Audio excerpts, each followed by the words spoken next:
आज गोटे निश्चित भाव में गर्वर दिन गौरवर दिन आज ओडिशा राज्य कैबिनेट माननीय मुख्यमंत्री अध्यक्षतार मिशन शक्ति स्कूटर योजना आज शुभारंभ करा जाउछि। आज राज्य कैबिनेट ताहाको अनुमोदन करा जाइछि। एही योजना माध्यम योग्य सदस्य माने सेमानक पसंद मुताबक स्कूटर किणवा लगी 1 लाख टंका पर्यंत बैंक ऋण उपरे संपूर्ण सुध फेरस्त पाइबे। आज माननीय मुख्यमंत्री अध्यक्षतार राज्य कैबिनेट बैठक में यह योजना को दि जाइथिबा मंजूरी एक ऐतिहासिक पदक्षेप अटे।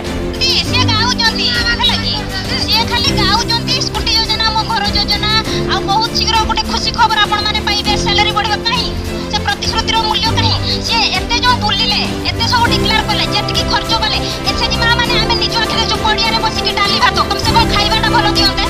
हला बुली के सब लाभ कोन जदी बुली के जेटकी खर्च करछन सेही टंका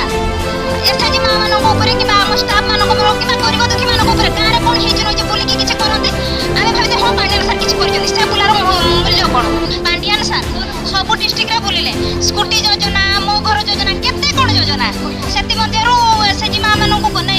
हमरो जीपीएल स्टाफ मानो कोन ना स्कूटी योजना दे देले काई दरमाडा काई जो कहउछथि पढिछि बोली सेटा आज पर्यंत